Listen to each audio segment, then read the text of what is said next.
大家好，我是大卫，欢迎您来到我的频道。今天的视频，我为大家介绍花丛中的精灵——蜂鸟。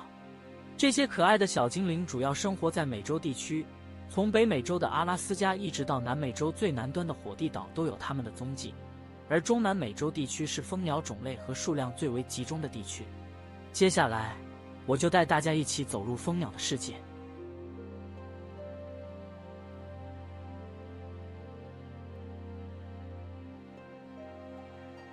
蜂鸟在飞行的时候，翅膀会高速震动，发出嗡嗡的声音，听起来像蜂类，因此而得名。它们能够通过快速振翅而在空中悬停甚至后退，翅膀拍动的频率因种类而异。大型蜂鸟每秒大约12次，小型蜂鸟每秒可以达到80次。蜂鸟是已知最小的恒温动物，最小的品种西密蜂鸟体长只有5厘米。体重1.8克左右。蜂鸟有着所有恒温动物中最高的单位质量代谢速率，也就是说，按体重计算，能量消耗比其他恒温动物更高。为了节省能量，在食物匮乏或者夜晚不觅食的时候，蜂鸟会进入一种类似冬眠的状态。这时候，它们的代谢速率只有平时的1/15。蜂鸟90%的食物是花蜜，也会吃一些小昆虫等无脊椎动物。因此，大多数蜂鸟生活在开花植物丰富的中南美洲，少数物种生活在北美洲，栖息地非常多样化。不论是干旱的沙漠，还是茂密的热带雨林，甚至是安第斯山脉的高原上，均有不同种类的蜂鸟分布。通常情况，蜂鸟是在栖息地内的留鸟，毕竟经常迁徙是需要耗费大量能量的。不过，也有少数品种是会迁徙的，这些主要是北美洲的蜂鸟。比如棕黄蜂鸟就是迁徙距离最远的一种蜂鸟，它们会从阿拉斯加往返墨西哥，旅途累计超过6300公里。目前已知的蜂鸟科分为约113个属和366个物种，是仅次于霸翁科和唐纳雀科的第3大鸟类物种。雄性蜂鸟的羽色在所有鸟类中最为多样化，特别是蓝色、绿色和紫色。大多数蜂鸟是两性异形的鸟类，就像鸳鸯那样，雌雄外观明显不同。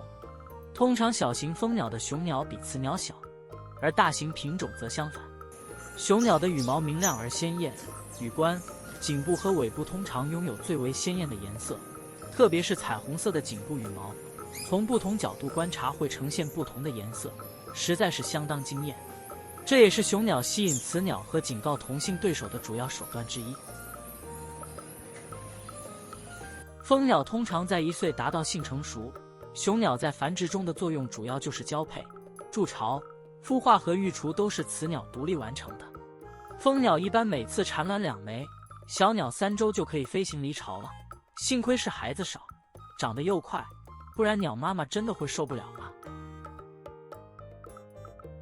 虽说都叫做蜂鸟，但蜂鸟的外形差异还是挺大的，无论是喙的长度、喙的形状以及体重，都是为了适应特定的植物品种，比如花冠的长度、体积以及形状。花冠是弧形的，那么食用这些花蜜的蜂鸟就会有弧形的喙，而直筒花冠则会吸引平直外形喙的蜂鸟。由于大多数蜂鸟生活在人迹罕至的地区，因此确切的种群数量难以统计。相对来说，生活在人类密集生活地区的蜂鸟更容易被人类观察和保护，比如美国和加拿大地区的红喉北蜂鸟、棕黄蜂鸟，这些种群都超过1000万，前者大约有3400万只，后者大约是1900万只。而黑科北蜂鸟、朱红蜂鸟和宽尾黄蜂鸟的数量约为800万只，新蜂鸟大约有400万只。总的来说，人类对于蜂鸟栖息地的侵占在一定程度造成蜂鸟种群的下降，而有些蜂鸟，比如朱红蜂鸟，自2010年以来，分布范围在向北扩展，而种群数量也有较大增长。无论时间如何流转，我们都希望这些美丽的精灵能够永远与我们为伴，让它们与我们的子孙可以世世代代一起繁衍生息。